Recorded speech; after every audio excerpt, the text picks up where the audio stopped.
মুসলমান জাতি কবে বুঝবে, কবে শিখবে, কবে তোমার নবীকে চিনবে? বিরাট কোহলি তোমার ভালো লাগে, রোনাল্ডো তোমার ভালো লাগে, নায়ক নায়িকা তোমার ভালো লাগে, আর 1.5 বছর আগে, 1,500 বছর আগে যে নবী তোমার জন্য কেঁদে কেঁদে চোখের পানি ঝরিয়েছে, সে নবী তোমার ভালো লাগে না। তুমি কেমন মুমিন মুমিনা, তুমি কেমন মুসলমান বলো না? এই রকম মুসলমান হলে জান্নাতে যাওয়া আর হলো না। কথা বোঝা গেল না? বুঝতে পারছেন না কথা? অতএব আমাদেরকে নবী প্রেমিক হতে হবে। আল্লাহর নবী তার চোখের পানি রাত্রে তাহাজ্জুদের নামাজ পড়ে কলা গাছের মতো পা ফুলিয়ে মাথার রক্তগুলো জুতোর সঙ্গে লেগে গেছে। বলেন তো আল্লাহর নবীর রক্তর দাম তো দূরের কথা, চোখের এক ফোঁটা পানির দাম আপনার সারা জীবনের তাহাজ্জুদ দিয়ে কি হবে? ও মুসলমান, হবে? হবে? হবে না। তাহলে সেই নবীকে ভুলে তুমি জেন মালিককে ভালোবাসো, সেই নবীকে ভুলে তুমি আম্বানির পাগল হয়েছো, সেই নবীকে ভুলে তুমি ইলন মাস্কের পাগল হয়েছো। ইলন মাস্ক কি ধনী ছিল? আরে আল্লাহর নবীর সামনে সমস্ত ধনী, ধন সম্পদ সব হাজির করা হয়েছে। আরে যারা সম্পদ চায় না তারা বেশি ধনী, না যারা সম্পদের পিছন পিছন দৌড়ে বেড়ায় তারা বেশি ধনী গো? যে সম্পদ চায় না সেই তো বড় ধনী, যার দরকার নাই। কিন্তু আপনি আমি কোথায় আছি? চলেন আমরা একটু এই কোরআন থেকে একটা একটা করে সামথিং কিছু কথা, আপনাদেরকে আর পরিশ্রম করাবো না, আপনাদেরকে আমি আর ক্লান্ত করাবো না, হয়তো আপনারা কষ্টও পেতে পারেন, এই জন্য আমি আপনাদেরকে আর কষ্ট দিব না। একটু কথা কোরআন থেকে একটা একটা করে বলে ইনশাআল্লাহ স্বল্প সময়ের মধ্যে আমার এই আলোচনার ইতি টানার চেষ্টা করব। এই সূরাটা হচ্ছে সূরা নাজিয়াত, 30 নম্বর পারা, খুবই গুরুত্বপূর্ণ একটি সূরা। আমি একটা একটা করে আলোচনার মধ্যে আল্লাহ যতটুকু আমাকে বলিয়ে নেবেন বলার চেষ্টা করছি। আল্লাহ বলছেন ওয়ান্নাজিআতি গরকা ওয়ান্নাশিতাতি নাশতা ওয়াসসাবিহাতি সাবহা ফাসসাবিকাতি সাবকা। এর মানে জানেন? ওয়ান্নাজিআতি গরকা, কিছু ফেরেশতা আসবে, কিছু ফেরেশতা আসার পরে মানুষের জান কবজ করবে। ফেরেশতা দলবল নিয়ে আসবে, দেখবেন মৃত্যু বাড়িতে দেখবেন যারা মারা যায়, মৃত্যুর কিছুক্ষণ আগে দেখবেন অনেক মৃত্যু যে মারা যাচ্ছে তার চোখ দাঁড়িয়ে যায় না, দেখবেন অনেকে হা করে তাকিয়ে আছে আর মুখ বন্ধ করতে পারছে না। অনেক সময় দেখবেন চোখ দাঁড়িয়ে গেছে, নামাতে পারছে না।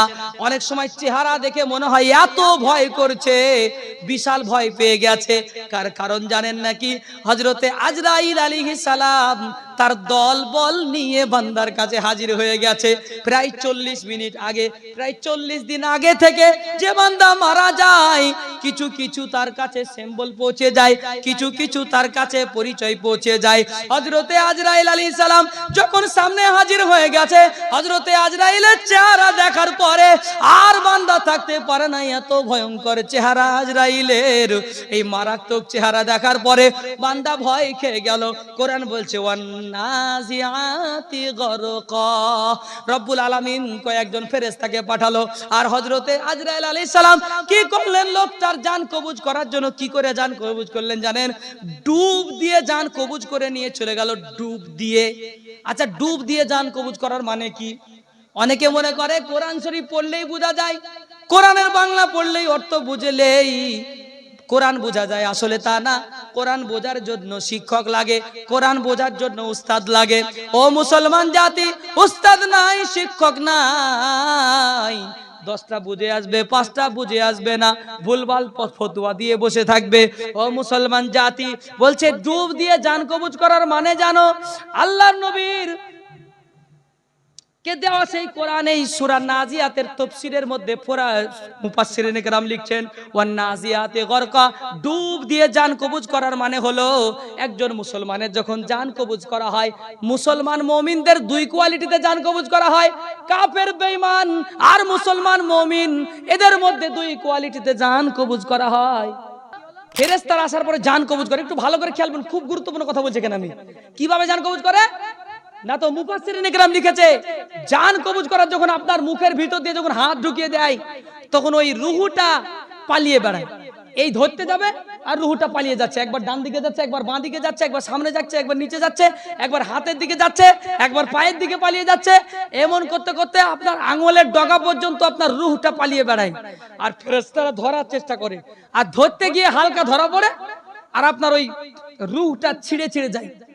আর এই বেদনা ব্যথা খুব কষ্ট পায়। এরা কারা? বেনামাজি। এরা কারা? বদখোর। এরা কারা? সুদখোর। এরা কারা? কাফের। এরা কারা? বেঈমান। যারা এই সমস্ত আল্লাহ রাব্বুল আলামিন বিশ্বাসী নয়, তাদের এই জান কবুজ করার সময় তাদের কি করা হয়? জান কবুজ করার সময় আপনার ওই জানটা কবুজ করার সময় রুহুটের হাত ভরে টেনে বের করা হয়। তো তাফসীরের মধ্যে লিখেছে কেমন কেমন করে বের করা হয় জানেন? একটা চটের বস্তা, আপনারা কি বলেন জানেন? চটের বস্তা তো বুঝেন নাকি?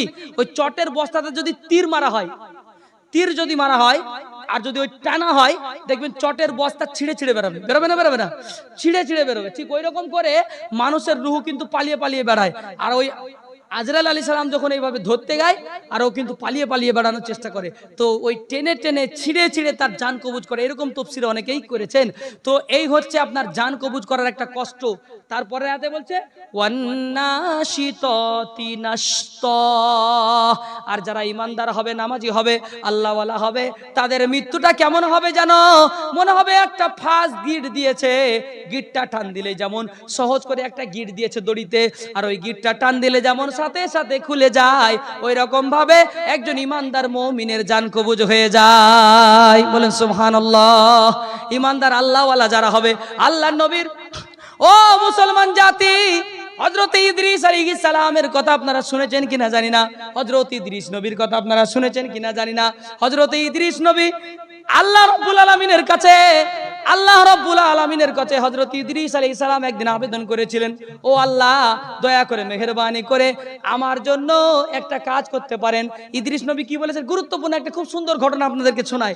ইদ্রিস বলছে, আমার জন্য একটু করতে পারেন, আমার জন্য একটা আবেদন আছে আল্লাহ গো। ইদ্রিস আলাইহিস সালাম বলছে, দয়া করে আমার আবেদনটা কবুল করবেন নাকি? বলে, কি আবেদন?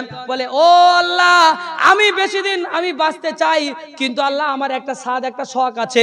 সবাই বলে মৃত্যুর স্বাদ কেমন, মৃত্যুর স্বাদ কেমন?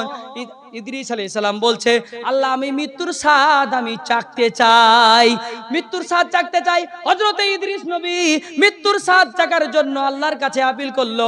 আল্লাহ রাব্বুল আলামিন কবুল করে নিলেন। ইদ্রিস নবীর কথা কবুল করার পরে আজরাইল আলাইহিস সালামকে ইদ্রিস নবীর কাছে পাঠিয়ে দেওয়া হলো। ইদ্রিস আলাইহিস সালামের কথা অনুযায়ী হযরত ইদ্রিস আলাইহিস সালামের জান কবুজ করে দেওয়া হলো।